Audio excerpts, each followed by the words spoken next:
Welcome to the Football Show on PLZ Soccer's YouTube channel. I'm Peter Martin. Scott, Allan and Tam McManus are here with me in the studio. Don't forget to hit the subscribe button on our YouTube channel and join the football family.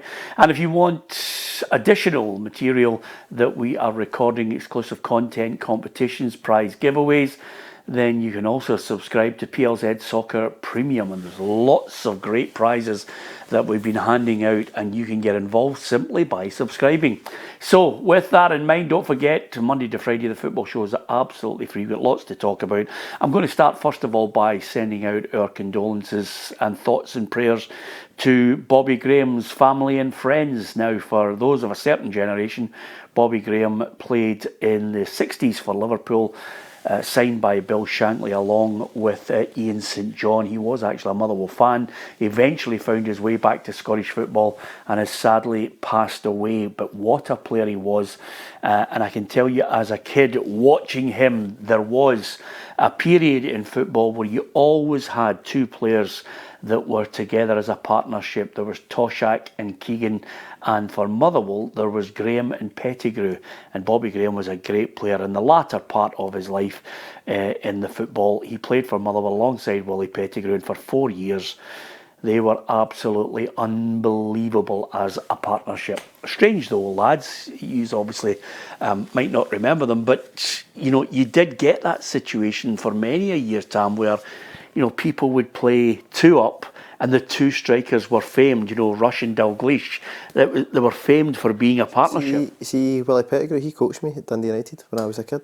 Is that right? Yeah, he used to take us on a Wednesday night at Firhill Complex back in the day, so that name obviously kind of always sticks with me, but I didn't know they had played together. Yeah, and the amazing thing about Willie Pettigrew for Motherwell and for Dundee United and for Hearts, fast, unbelievably fast.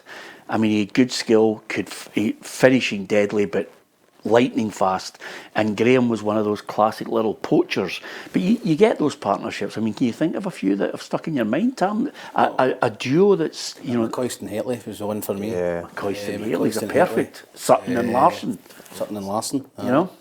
It's played up from a Dougie Arnott at Motherwell. Stevie Clarke, somebody like that. Yeah. Stevie Clarke and Arnott. Yeah. John Daly and Johnny Russell, big and small. Yeah, well, that's the thing about it. You used to get the tall and the small one, and then they would play off it and scurry around, and they complemented each other. So many, actually, partnerships. But, when I think Motherwell fans of a certain generation look back, they will look back in Bobby Graham with fondness. You can still get, I think there's a great Arthur Montford commentary of a game at Celtic Park when Motherwell win 3-2 and Pettigrew and Graham are the goal scorers, and it's a bit grainy, but it's well worth having a wee look at.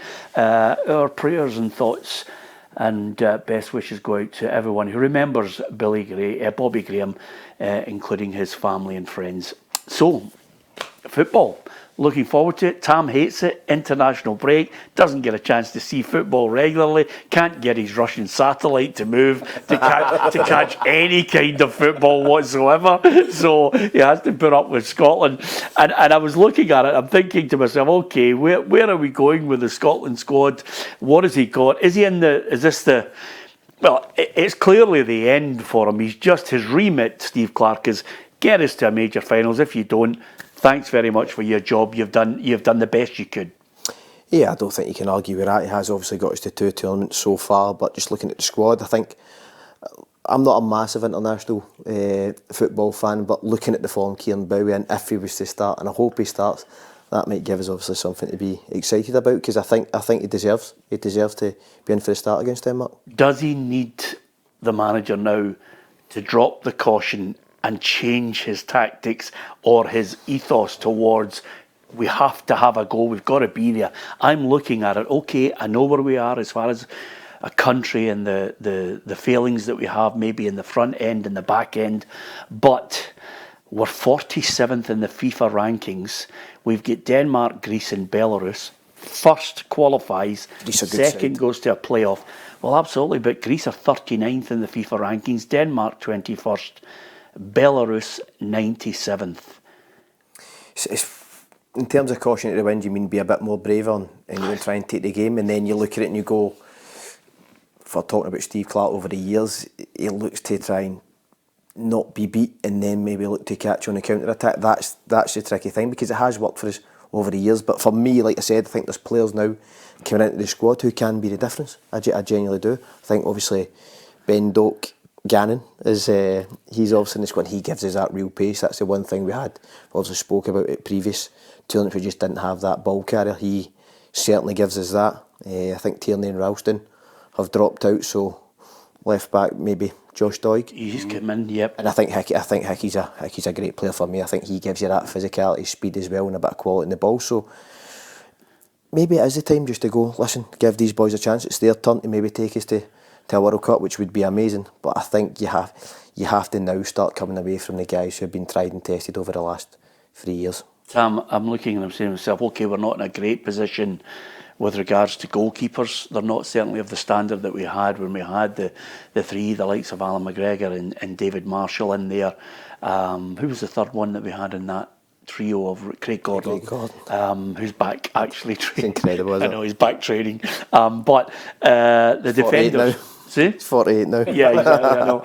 Don't rule it out. There are keepers that can play well into their 40s. The defenders is where we have a problem. We know we've got a problem scoring goals, but Grant Hanley, Jack Henry, Aaron Hickey, Dom Hyam, Max Johnson, Scott McKenna, Andy Robertson, John Suter, and then of course Josh Doig. So we haven't got, really a top drawer back four or three if we decide to go that way with the two full-backs. But the midfield is where we've always been good. And then up front you've got Shea Adams, Kieron Bowie, Lyndon Dykes or George Hurst to get us the goals. Now, I'm only looking at the way some of the domestic football has started, Tam, and I genuinely think the manager has to be more brave. Yeah, I think he does. I think, if you're looking to play two up front away to Denmark, it's a big ask. I don't think he'll play two up front. Is that what you're thinking? You should play two? No, What does brave look like for you with that squad of players? Brave for me is looking towards trying to play on the flanks and get crosses into the box. And if he has to play a one, then he has to play one of them. And when they're going forward, they have to flood that box. They have to be. It's got to be high intensity, high energy, and when they don't have it, they drop back into what is his normal style, which is sucking it up, trying to wait for the pressure. But I think he's got to try and look at a more adventurous way to actually get up that park. I just see it as too much caution. Do you think we have the players in terms of the build-up to, yes, when we get there, but getting it from goalkeeper, defence into the areas where you want to go and hurt them? Do you think we've got that play? When you base it against a Denmark who'll set up well? Well, absolutely. We've got midfielders, Scott. But you have to get the ball there. Yeah, absolutely. And by the way, what I don't think we have, and this is the big conundrum with the whole thing, is I think we have good defenders like Hickey and Robertson, who definitely are more than capable of getting that ball and playing it into whoever comes short to get it. I think we're more than capable of that. The only thing that's a big problem for us, I think, is at times who plays in that central role, because that's where we lose goals. We lose goals in the centre because we've never had really top-draw central defenders. But we've got to work out a way to play it out. We don't need to adopt. I'm not for a minute suggesting we start constantly saying you're only playing it out from the back. But I think we've got to work out a way to get the ball out to flanks, to get it to Doak, to start being more attack-minded, because we've got to get there. First qualifies, second goes into a team of 16 in a playoff group.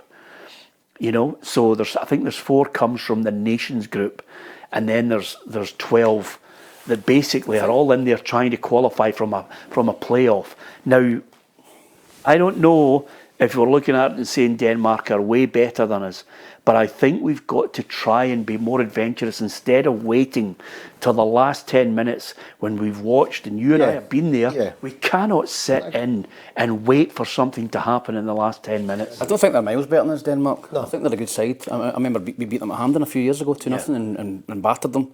I think they're probably favourites. That was one of the nights we actually had a lot of control. We played well. We passed the ball, got the ball into flanks, got crosses in the box, and really dominated the game. But I think in this instance, they're probably favourites to win it. I think it's like us and Greece for second place.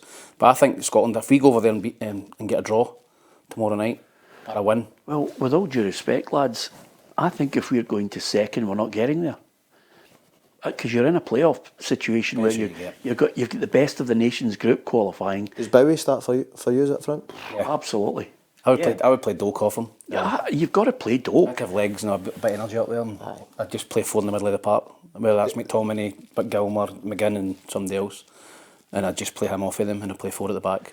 The one thing for me, listen, I've watched a lot of them over the last kind of 4 or 5 weeks for Hibs against good level opposition, and the fact that he can take the ball in just allows you to get up the pitch. That's been the problem. Role players. Yeah, but that's been the biggest problem for us, is the ball not sticking and allowing you to get up the pitch and sustain attacks. I think who was it? I spoke to someone, they said he'd went away in the summer, and I think he came away a bit maybe thinking I'm maybe not quite at this level, and he's really worked at it. And you see obviously the outcome over the last, as it says, the last 5 or 6 weeks playing with Hibs. I think it has to start.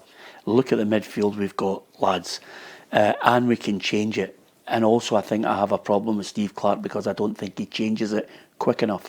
I don't think he makes that decision to change it, to try and alter the outcome of a game quick enough. We've seen the evidence of that at the championships in Germany as well. Ryan Christie, Lewis Ferguson, Doak, Gilmer, McGinn, McLean, McTominay, Lennon Miller. Now that's a good set of midfielders there. We should be creative. We should be high intensity. We should be able to get that ball up to the likes of Bowie with maybe Doak playing off him. We should be able to make changes in that game when we're looking at it and saying to ourselves, if we don't go gung-ho at the start, but you've got to be adventurous. You've got to adopt a style of play to go for it.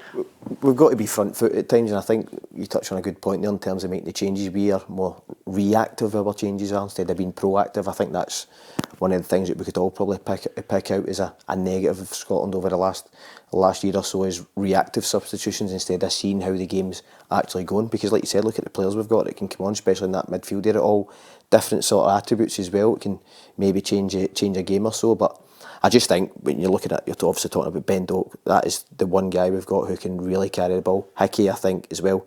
I think he's excellent. I think we've definitely missed him. We know we've got goals in the midfield. Yep. We know that because it's the only area that delivers the goals. What we've got to do now is say to ourselves, right, there's potentially a guy here who can fill a space that we haven't had for a long time. He can bring midfielders in. He can make himself a real annoyance and win his free kicks further up the park.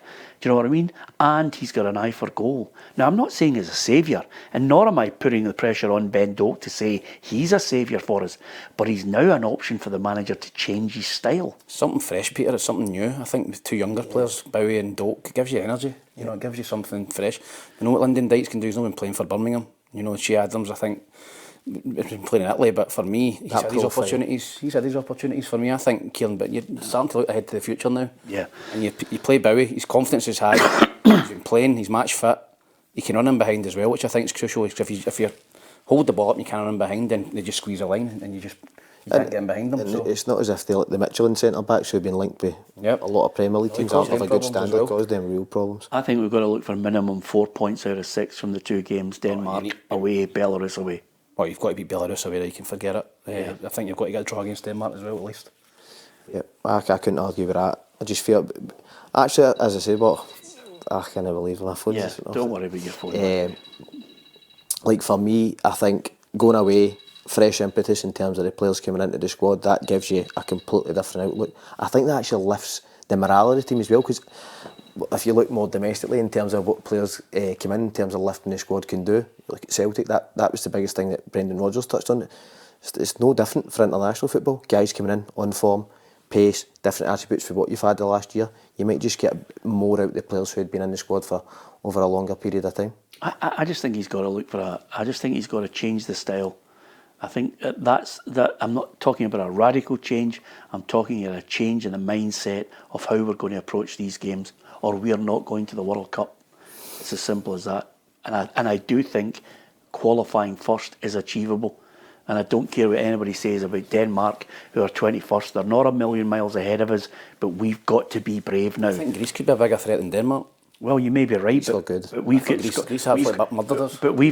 got Greece at home, and again I say to you, The change has got to be that the manager of Greece and Belarus and Denmark are looking at us and saying, we know what way he's going to play. Now is the time when you've got some players that might be able to change our style. We've got to embrace it. We've got to let people go and just say, son, get on the park and run at them. Go at them and frighten the life out of them. And then the midfield, you've got to say, McTominay, you've got to do what you're doing. Just be McTominay. Late runs into the box. When the ball's out wide, it's going to come in. If it drops out 20 yards, hit it. When you're talking about in terms of delivery, you're Andy Robertson, who can cross. Aaron Hickey's got a good delivery. Ben Doak, obviously different player, but looks to get balls into the box. So there's no reason why McTominay can't get on the end of crosses, because you've got the players there. But like you said, it's will we be structured in a way to get the best out of the players individually to then contribute to a team game, because you do have the players who can get on the end of things. And by the way, the only technical weakness we've got is in the centre of defence. That's it in a nutshell. That's where our weakness is. Our fault line is the centre of defence. It doesn't matter what way you look at it. If you look at our failures, it's been balls, set pieces, into the box, can't defend them. So, who would you play in goals? I mean, realistically, as I look at the three of them, I think he'll go with Angus Gunn. I think he's got to go with Angus Gunn. You know? I think Xander Clarke's been the best of form for Hearts, and Kelly's not been playing. Yeah. And Kelly's a lucky keeper, isn't it? Yeah. He's not been playing. Yeah. Okay. I think 4 out of 6, but I think we've got to change our mindset if we want to go. Simple as that. Who do you play? In goals? I would probably go with Liam Kelly. Who's your team then? You say Liam Kelly, we say Gunn. Who's that back for? Are you going back for?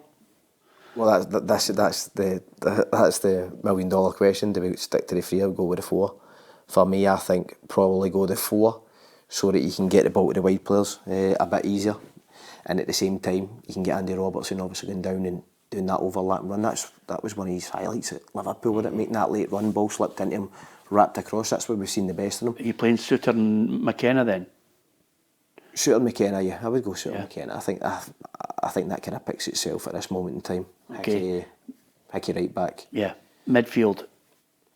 You're obviously going to go McTominay and McGinn. So who's the other two? McTominay, McGinn. Ferguson? No. Not been playing with Bologna? No, he's not been playing. Lennon Miller? Nope. Nope. I'd go 4-2-3-1. 3-1. I'd go my two sitters would be Gilmer and McGinn. Right. And I would go McTominay, Doak, Christie and Bowie. You'd play Christie in that wee wide area where he can, and he gives you that press. You get great energy. 4-2-3-1. I'd play McTominay behind Bowie, and I'd play Doak on the left. Okay. Let's keep our fingers crossed and hope that Scotland, what do you think? Do you think they can make it? Do you think they can qualify in first place? Or do you think it's second and then you're in the lap of the gods in the playoffs? Who do you think came out best in the transfer window? We've looked at a whole lot of them.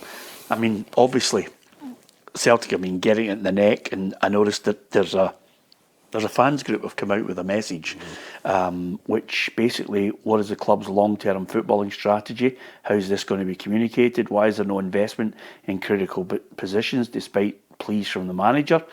What accountability measures are in place for repeated failures, like who's carrying the can? How do you intend to modernise the club structure to compete in Europe? And why are we consistently unprepared for qualification stages? When will supporters receive the results of the fan survey conducted over a year ago? Why have the results of the Fairhurst inquiry not been made public? And what does the club continue? Why does the club continue to resist working with supporters to improve match day atmosphere, supporter experience, and consultation in key issues? So they've really kind of put together a lot of points there. And I think they're not going to catch chance in hell of getting an answer to half of them. No, I don't think they will either. I just think they bored the bread their head in the sandpeter at the moment. It doesn't matter how many supporters groups come out. There's been no communication at all, and myself and Ruff have been saying it for a couple of weeks. Now is the time to come out and say you were trying to get him, you were trying to get that. This is how you work. Give the fans some communication, or you're going to get this. Yeah, you're going to get this. You're going to get this consistently now, Peter, until someone comes out, whether that's Michael Nicholson, Dermot Desmond, Peter Lowell, somebody at the club comes out and clears it up with the supporters that this is what we tried to do in the window. This is who we try to sign. This is how we go about signing players. This is the process. Instead of just silence and the supporters are left in the dark. It's unacceptable. I think that they're well within their rights, all the supporters groups, to get together and put that statement out. Absolutely, they are well within their rights. The only time that they allow supporters anywhere is in the press room with the press. Yep. That's a clear intimidation role by them. That's the only time they'll allow fans anywhere near anybody in the profession. But they'll not answer anything. They'll just keep quiet. No, they won't. I wouldn't expect any sort of statement back or maybe a video. There's maybe a statement coming down that phone. You're going to get battered by it. You're so unprofessional. What were you going to say anyway? I know it only does 4 rings. Remember that when we're calling him, by the way. If he doesn't answer within 4, we're goosed. Go on. That's killing me. That's shocking. Yeah, I know, but that's, hey, you don't do that in Super Scoreboard of the BBC, do you? Hey, or Sky? Do you do it in Al Jazeera? Tell me, do you? Sports. No, I think with the Celtic fans, everybody's worry 3-4 weeks ago ultimately came through. I genuinely couldn't quite believe it when I looked at 11 o'clock and there was one player over the line, no striker. I genuinely couldn't believe it, because even at the same time, when fans were having their concerns, they go, listen, they'll get players in. So they've left it at the last minute. Yeah. Couldn't get guys over the line. The fact that players are now choosing other clubs, probably based on the fact they didn't have the players in before the Almaty game, and it's just now the Celtic board have a huge target on them. And listen, fans are rightly so demanding answers, because it's worth a lot of money at the club, but fans want to turn up and go to the Champions League games. That's one of the biggest attractions.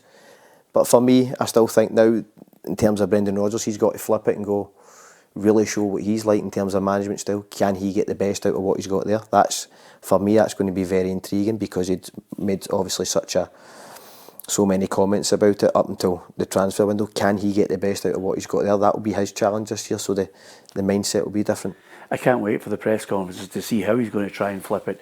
The last set of accounts, they had 77 million in the bank, and overall they've spent about, they've actually made money from the transfers. I think they've made 13 million, and they've still got the Champions League money to declare as well, and all the season ticket money.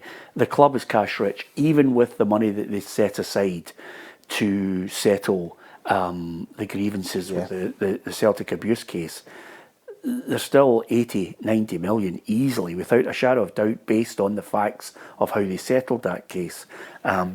Even in a worst case scenario with 7-figure sums, you could be talking 10 million. Other than that, it's money that was set aside, and they've got this huge amount of money with Celtic fans backing them big style. So I don't see the change. I think 22 years of the same thing. We almost got that guy. We were in for this guy. He didn't come.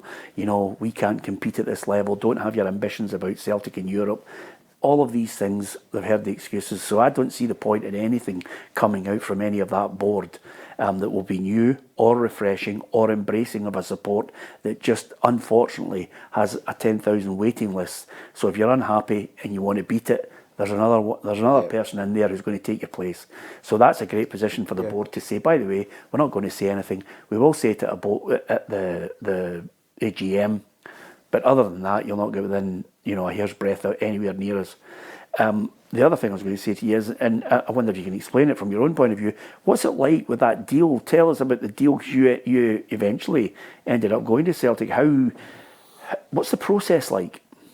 The process, mine was based over a few weeks. At the time, if I can think back, at the same time though, Peter Lawwell at the time was making the deals. Peter Lawwell now is not making, he is not doing the deals. So it is a wee bit different, and he was obviously a tough operator, but at the time he's obviously brought in some really good players for Celtic. But for me it was more, once the Rangers thing was out the way, it was easier, and I think that's always the thing with Celtic Rangers. They don't want to be outdone by each other. But this, I don't think you can solely lay the blame on Peter Lawwell, because he isn't genuinely making the transfers now. There's recruitment guys in there, and that will fall at someone else's dome. I know Michael Nicholson's coming under a lot of scrutiny as well. But when you actually think about it, the fans had this concern after the Aberdeen game. That was the biggest thing. This will be done early. And to be fair, how many players had Celtic brought in up until the window? Maybe 10 players, but not to really improve the starting 11. There were 7 bought that were not what you would look at as players that were going to improve it. I was just wondering on that basis, was it easy? I mean, Peter's a shrewd operator, as an accountant and as somebody who had so much experience in doing these deals. Did he get it done quickly for you, or was there a bit of banter, a bartering, between you on the deal? Yeah, there's always bartering, obviously, in terms of negotiations. Nothing major. I think that happens, and that's happened with most deals that I've been through in terms of my football career. I just feel at this stage, the fans, this is the time the fans have absolutely nailed it. All their concerns have came through, if not worse. And I think the fact, you look at the quality of the game on Sunday, it was as poor as you'll see Celtic in a long, long time. Intensity, quality, didn't have any real creativity about the team. That would have been a huge concern. And then to go out there obviously the next day and not manage to get your I'm saying number 1 targets. The fact that it's left to the last day tells you that there must have been a lot of players they missed out on, but the fact after Sunday and not being able to get as many players over the line as they would have wanted to would be a huge concern. But Brendan Rodgers now, he has to flip it. You have to use what you can in the groups, maybe 3.5 months till the next window. He needs to get a tune out of that team. There is still quality in there, so as much as we're saying there is some really good players in there, but you're going to have to see a different sort of management style from Brendan Rodgers this time, because at this time, if you're going off the fact that Rangers signings could have a good impact, but don't quite know what they're going to be like, no matter what the money is, Brendan Rodgers at this point might not have all the best players that he's had at previous times. And on the flip side of that, Tam, as we talked about, there are various clubs that I think deserve credit for the type of window that they've been involved in bringing in players. Rangers, Kevin Thelwell is under pressure because Chermiti is 8 million. He's going to have to step up. The manager equally so is going to have to get a quick tune out of these players, because Hearts is up next and they're under pressure, and the manager is under intense pressure regardless of who he's got in this window. Yeah, I think he is, because Rangers have backed the manager.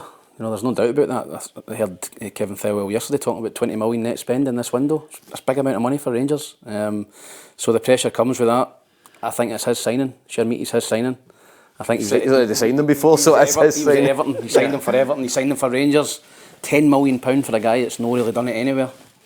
When you've got guys like Sima who went to Lons for 3 or 4 million, and you've got Cherny who went to Besiktas for 6 million. Those 2 guys could have come in for £10 million, and you've went for this guy who's unproven. So that is a massive one. That's a big one for him in terms of the support notes his signing. I think some of the other signings, I think Miovski's a terrific signing. I think once he gets settled in and fit, he will score goals for Rangers. Still no can really at the back. I'm still concerned about them, Peter. Yep. But I think in terms of attacking options now, they've got plenty. Gassama, Ant-Man, they've got plenty of options in the forward areas. They can play 2 up front if they wanted. So Russell Martin's now, it's time for him to deliver. I think he's got a lot of players out, a lot of players in. I think this is his team now, really. And Raskin's going to be part of that now. I think so. Yeah, imagine. when they get him back in and out of his huff. There's 2 or 3 teams that I think have done really well as far as being backing their manager. I think Aberdeen. Yeah, no question. Yeah. 3 international players have signed. Yep. Carlson, Nisbet and Dundee United. A lot of foreign players, but they've been backed. And probably 4 teams. I think it'll be interesting to see who comes out the better of the 2 Edinburgh teams, Hibs and Hearts. I think Hearts, for me, I've got 2 or 3 really, really good players in that window. So I think Hibs have as well, though. That's what I'm saying. If you'd have said to me at the start of the window, Peter, I fancied Hearts strongly to finish third. I said it to my Hearts will be third. Now I think Hibs will be third. Yeah. I think Hibs have got a better squad than Yeah, Hearts. I think they'll be ahead of Hearts. I think Hibs have got a better squad than Hearts. Yeah. So there's your headline. Tam on that. Yeah. Both And that is not a Hibs bias. No. It's genuinely not a Hibs. I genuinely think Hibs have got a tremendous squad. And you've got to pick your 10, your 12 and the 1 to 12. And I might as well tell you, I don't want you to get, obviously only one of us is really kind of gone for a shock out of the whole thing. So you guys think Hibs will finish above Hearts in the table, which is something you'll be able to see across our social media shortly. All of us have, now that the transfer window is closed, are going to pick our 1 to 12, who we think the surprise package is, who we think is going to be the top goal scorer. So it's all out there now. There's no excuses. You've assessed the market. I've gone Celtic to win the league, Hearts to finish second, and Rangers to finish third. Just telling you, you got to look at it. They're going to finish above Hibs, and I think sadly, I think you'll have to find out who I've picked for the relegation and the playoff. But I'm giving you a wee snippet of the, get in there, get on the social media. Listen, I think there's never been a better opportunity for a Hearts or a Hibs to I would agree. Never. In my you would have to my maintain lifetime. it. You would have. It's the fact you have to maintain it over the course of a season. Yeah. So at this moment in time, you could say Hibs look a lot stronger than Rangers do, but over the course of the season, it's a big ask. It is a big ask. I think the key element for Rangers finishing second, quite simply, before we finish the programme today, the big element for Rangers finishing second, Tam, has got to be that the manager stays in place and you can start to see a style. Well, he's got 3 games, I think, and we keep putting in the blocks, but he's got Hibs, he's got Hearts, Hibs, and then Livingston away for me, and that's 3 games that he's got to win, 2 league games and a cup game. I don't think he can afford to drop any more points, Peter. I mean, I know they're back to him, and Kevin Thelwell's come out and gave him a lot of love yesterday in that and a thing with Rangers. So I genuinely think that he's got to win the next 2 games, league games, and get through in that cup game. And the pressure's intensifies again. Hearts could go 9 points ahead of him, Peter, by winning at Ibrox. Yeah, last word. That's incredible. Last word from you. In terms of Rangers, yeah, I just think ultimately you need to see some sort of change in performance, and that's the biggest thing for me. Over the course of the season, you have to see sprinklings of performance that then you can say, right, I can see what he's building. Up until now, take the Rangers Celtic game into isolation, because that game speaks for itself. He didn't come out of that with any great credit either. Rodgers might not have. Rangers didn't have a shot on target. But in terms of his interview after the game, he was talking about spirit. That should just be a given for any Rangers team. So in terms of quality, it's been severely lacking. So they have to put some sort of run together. But you look at the 3 games, as Tam spoke about, that is not easy. Yeah. Do you think he'll be in place after 3 games? The question, I'm going to say yes. Right. I'm going to say yes. Okay, Tam. Yeah, I think Rangers will start to pick up now with the signings they've got. Okay, interesting stuff. Thanks to Scott. The big problem is, if you want to see Scott's 1 to 12 now that the window is closed, then look out on all our social media. The problem is not picking his 1 to 12. The problem is being able to work the touchscreen and get all the teams in without making a complete pig's ear of it, Tom. So we shall see. Don't forget to follow us across all our social media channels. If you hit the subscribe button on PLZ Soccer's YouTube channel, you'll join the football family. If you want to win this week's prize, which is an absolute belter on PLZ Soccer's premium service, then get involved in that. I'm sure you're going to enjoy it. I'll tell you, George Porter did a chapter's door last week, handed over not only the merchandise but the McTominay shirt, and he was a happy man. You could be that one too if you hit the subscribe button on our premium service. Thanks to Scott, thanks to Tam McManus, and from myself, Peter Martin. Thank you for watching. This week's competition on PLZ Premium is fairly straightforward. You get the chance to win one of these fabulous Maestro tops in red, blue, green or black. It's ideal for a bit of leisure wear, golf, training, you name it. It looks cool. If you're supporting your favourite team, it might be in your favourite colours. And we'll also throw in a chance for you to get one of these fabulous posters with legends of the game with their legendary numbers as well. Good competition, great chance to win your favourite Maestro top and some legends thrown in for good measure. Good luck, sign up to PLZ Premium, you're in the hat, and we'll pick out one lucky winner. It could be you.